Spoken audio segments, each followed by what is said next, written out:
Hello, hello, hello. Hi.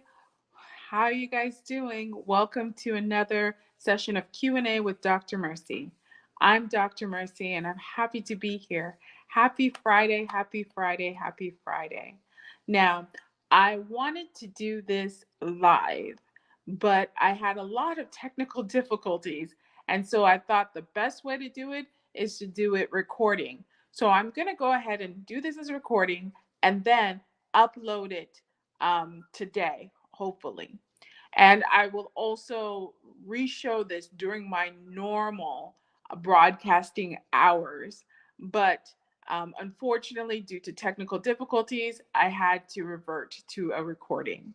So, anyways, I hope you guys had a wonderful Friday. I hope you guys have a wonderful weekend. And I'm happy that you are here and joined me today. Like always, I like to always know where you guys are viewing me from. So if you could write down in the comment section where you're viewing, that would be great. Love to know how far our community goes. All right. Well, this week and also for future broadcasts, I would like to dive into something that is very near and dear in my heart.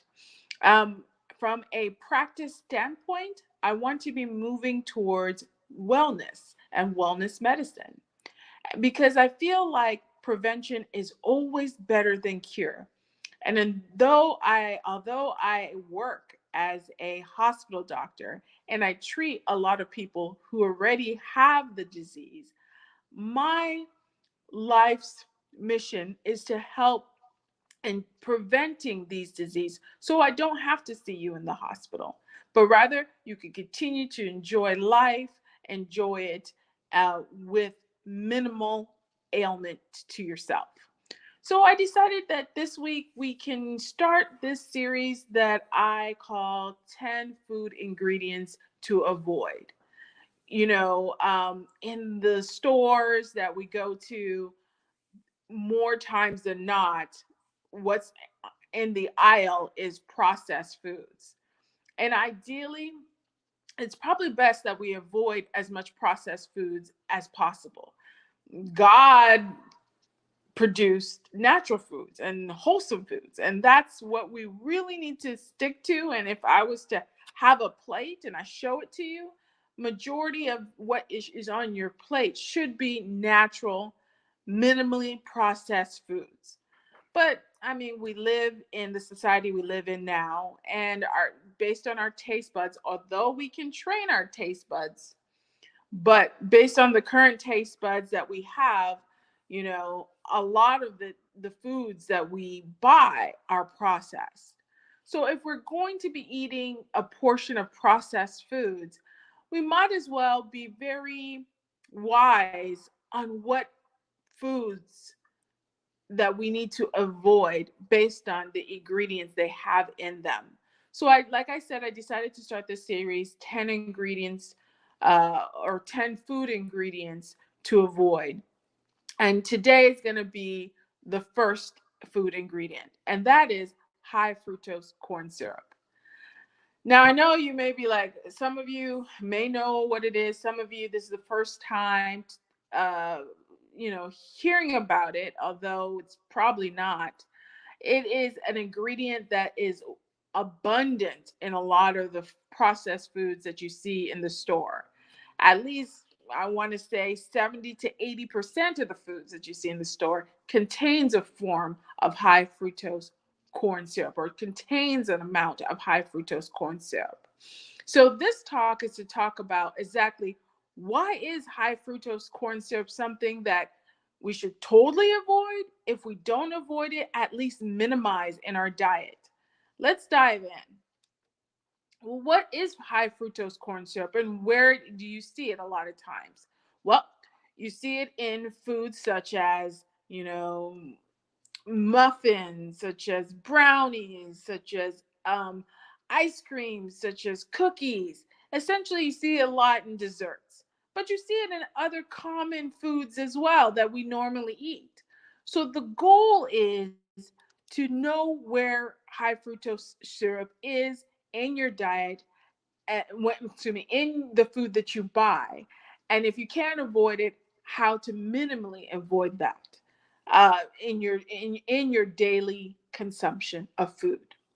Before we get into how to see if your food has high fructose corn syrup, let's really dive into the science of sugar. If you break sugar down to its simplest form, it you will see this. And you're like, well, what why did we talking about sugar? Well, high fructose corn syrup is a sweetener. It's essentially made up of these molecules that you see here. And so it is in, I would consider, the sugar group or the sweetener group. It is really corn syrup. So it's sugar coming from corn that they manufactured not only to extract that sugar coming from corn, but to break it down to its simplest molecules, like what you see here. Now, just to give you a rundown of sugar in general, when you break it down, there's first of all, there's multiple different types of sugars. And the ones that you see here are the common ones. So maltose, which you can see in stuff like malt liquor, is a form of sugar. Sucrose and lactose, which you can see in milk. Now, if you break those types of sugars down, you see the actual simple molecule, and you see them in different colors. You see glucose, which you guys have heard of. It's the most simplest molecule of sugar, followed by fructose. This is part of why we say high fructose corn syrup. Fructose is a simple molecule. And then galactose, which is part of the sugar molecule that you see in milk. So if you bind two glucose molecules together, it forms the maltose sugar that I was talking about. If you bind glucose and fructose together, it forms sucrose. And if you bind galactose and glucose together, it forms lactose. So remember, these are it's in its simplest forms. And we'll talk more about how high fructose corn syrup. Well, actually, let me talk about it now. And then we'll have a diagram. The reason number one, why it's very detrimental for your body to be exposed to high fructose corn syrup is this. Just hearing the name right now, you have an idea of what the corn syrup is comprised of. It's comprised of a lot high amounts of fructose. So essentially what they did in the lab is they broke that corn syrup up into individual parts, some of it being glucose and some of it being fructose. And these parts, instead of them to be bound together and given to your body like naturally, it is broken into their individual parts and then and it's giving your body those just simple parts. Normally, what happens when that happens is there's a couple of organs that are affected by this. The main two being the liver and the pancreas. Now, normally, when you have wholesome food that contains sugar in its whole component, both the liver and the sugar help to break it down in a slow but steady fashion so that the liver doesn't feel overworked because it's just breaking it down at leisure. The pancreas doesn't feel like it's doing any work because it's also breaking it down also at its normal rate. When you introduce high fructose corn syrup to the body, it's like you're injecting sugar into your veins. It's that extreme burst of those simple molecules into the body. And what that does in simple terms is it causes those two, particularly those two organs, but other organs as well, but particularly those two organs, it causes them to be overworked. And they're running and they're running and they're racing and they're racing because they need to get that a large amounts of simple molecules in somewhere, whether it's to convert it to cholesterol, whether it's to convert it to fat. They need to get it out of the bloodstream as fast as possible. And you're overworking those two organs in particular, the liver and the pancreas. And when you overwork it, eventually they can't work anymore and they go into failure. And pretty much that's the definition of diabetes. For some people, type 2, they were born with the amount of cells to produce insulin, but maybe due to their genetics, some may not have been born with enough of those cells to last a lifetime. And some maybe were born with enough cells to produce the insulin, but due to constant overworking of the pancreas, because it was highly exposed to things like high fructose corn syrup, the pancreas gives out and can no longer produce insulin by itself and it needs help. That's when diabetes starts to happen. That's when you need medication, either insulin in its form, or you need pills that can help assist the pancreas to make insulin to bring down the sugars. Where do the sugars go? They get stored. They get stored in different forms. They get stored in like cholesterol. They get stored in fat. Those type of things. So if you followed me in what I just told you right now, you can now understand why high fructose corn syrup is not a good thing. So as we go deeper into this, we see that there is the need to know, okay, if it's not a good thing, how do I know if it's in my food? Simple. Look at the back. Look at the nutrition facts. Look at the ingredients. Okay. So a lot of times in the ingredients, it will just blatantly tell you, or it will give, or if it doesn't say high fructose corn syrup, it will give you one of the alternative names. In this case, in this particular nutrition label, you see corn syrup here um, as the first ingredient. I believe this was an actual syrup. So obviously the first ingredient is going to be the corn syrup, refined. And it says corn syrup and it says refiner's syrup, caramel flavor, salt, sodium benzoate, and caramel color. Ooh, it just seems like a lot of processed items to me. So high fructose corn syrup can also be described with other names. So if you see this on the back, just know that this is likely high fructose corn syrup. If you see glucose fructose syrup, isoglucose, maize syrup, fructose syrup, tapioca syrup, fructose syrup, corn syrup, caramel syrup, those are the names that will indicate that this is actually high fructose syrup. So be very vigilant. The more of the story is be very vigilant in watching what's at back. And getting back to that label, just a helpful hint. Makers of food tend to write the most common ingredient first, and then the one with the least amount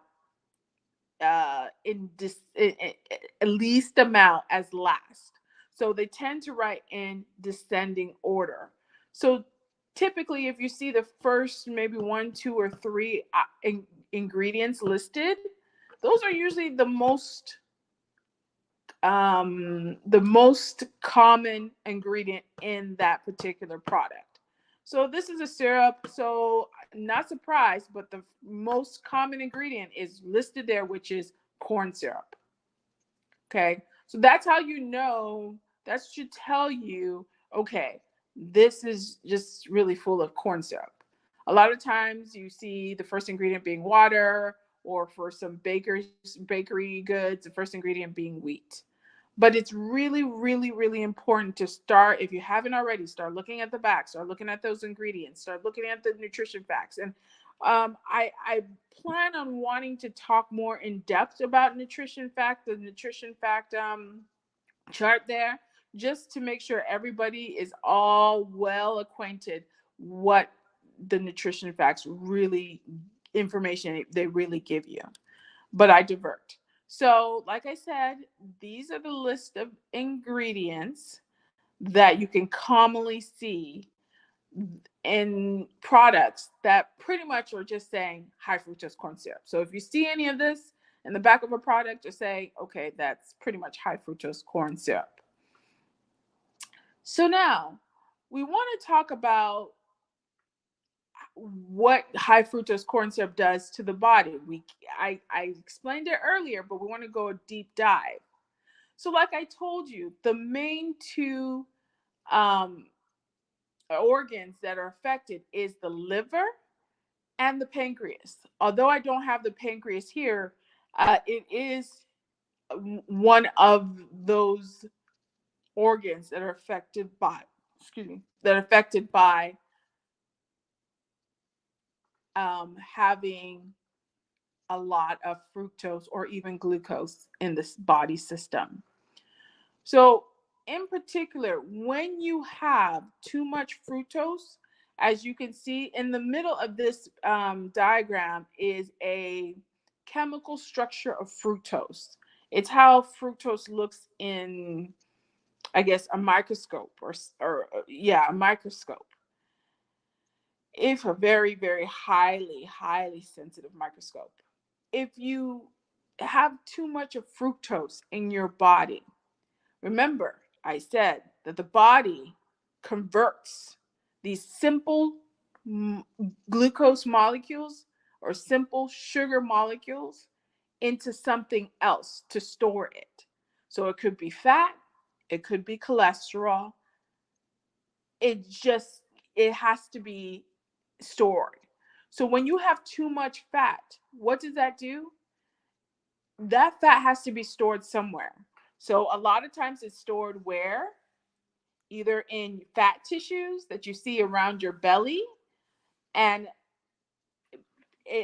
fructose has been linked to causes of abdominal fat. So if you have some abdominal fat, okay, check whether or not it's because you're eating too much simple sugars, particularly fructose. But not only is it stored in your fat tissues, it's also stored in the liver. And if you look at the upper left hand side of this image, you'll see a liver that looks kind of goldish brown.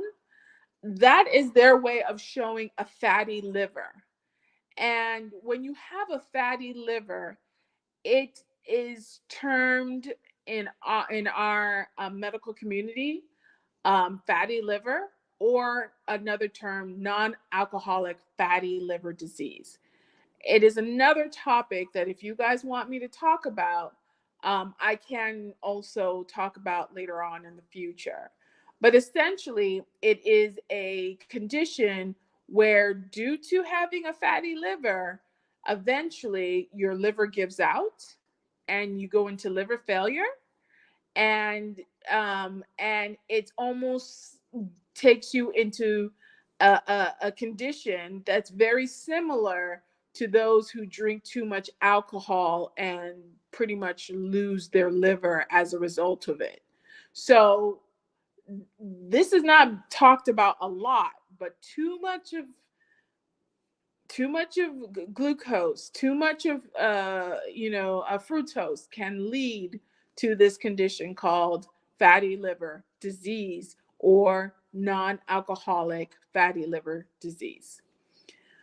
Like I told you, the bottom left-hand side, there's a reddish, brownish looking liver, and they wrote type 2 diabetes. Really, they should have showed the pancreas, but I digress because the diabetes really is mainly a disease condition of the pancreas. But notwithstanding, too much, like I said earlier, too much of glucose, too much of fructose can cause your pancreas to give out, and that can lead to a condition called diabetes or type 2 diabetes. And then you see the lady who looks like she's pregnant, but it looks like she has a lot of fat around her stomach. And like I said, high fructose corn syrup can lead to abdominal fat or just fat overall in your body. Lastly, like I said, I don't know if you heard, but when you have too much fructose, it has to be it has to be converted to fat, but it also can be converted to cholesterol, which technically is within the fat family. That cholesterol has to be stored somewhere, and a lot of times it gets deposited into your arteries. And too much cholesterol in your arteries causes what? It can cause a stroke in your brain, or if there's too much cholesterol in your arteries of your heart, it can cause a heart attack. Or if there's too much cholesterol in your legs, in the arteries of your legs, it can cause a term called peripheral vascular disease or peripheral arterial disease. So if you look at the upper right hand side, you see this, it looks like a pipe, red pipe looking thing that's supposed to represent your arteries. And then inside there, you see these, it looks like mounds of yellow deposits inside that red pipe. That's cholesterol. Eventually, when you have cholesterol in that pipe looking thing, aka your arteries, blood is not able to flow properly through the arteries. And that's how damage occurs. And if that's in the heart, it's a heart attack.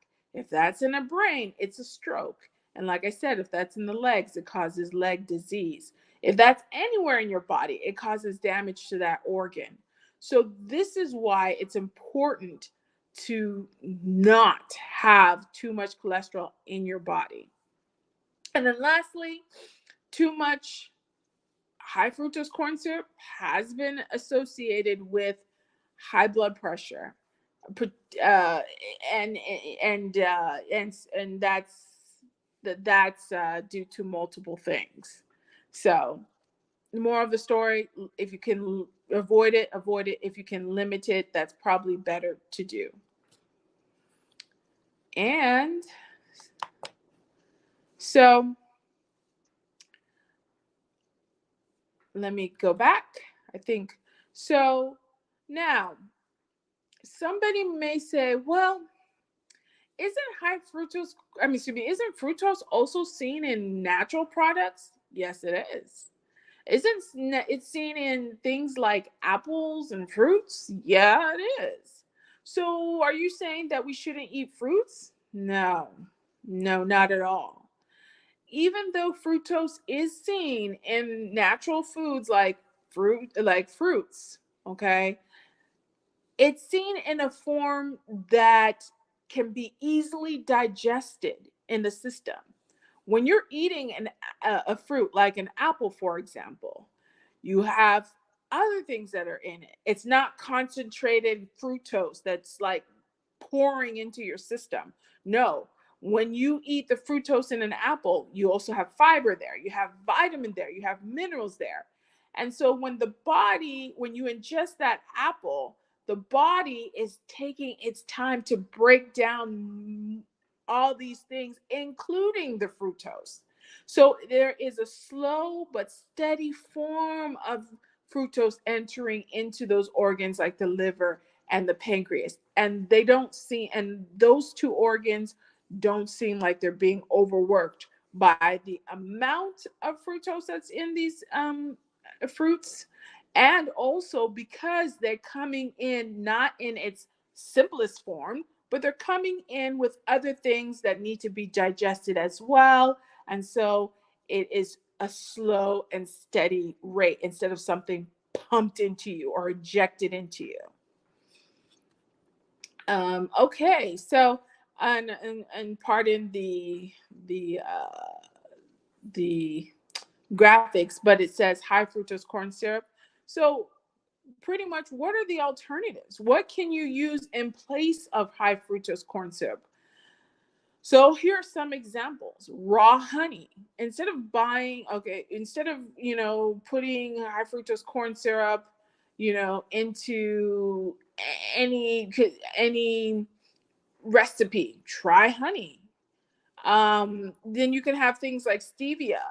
Although for me, just on a personal basis, I really am trying to stay away from artificial sweeteners, because I'm not totally convinced that they're 100% healthy for you, but it is a potential alternative. Dates have some sugar in it, and just like other fruits, it comes with other things: fibers, minerals, vitamins. It's not in a concentrated form. Coconut sugar, you maple sugar instead of high fructose corn syrup, um, or instead of the conventional syrup for your pancakes, try maple syrup. And then you have the molasses, which can be used as an alternative as well. So, in conclusion, I hope you got from this talk that high fructose corn syrup is not a good thing in excess. And if it can be avoided, please avoid it.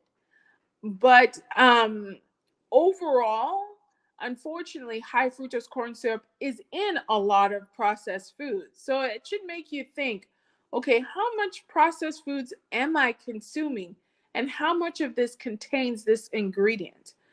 I'm not saying you should have to stop completely, but what I am saying is maybe limit that amount of processed food and increase the amount of natural, wholesome food.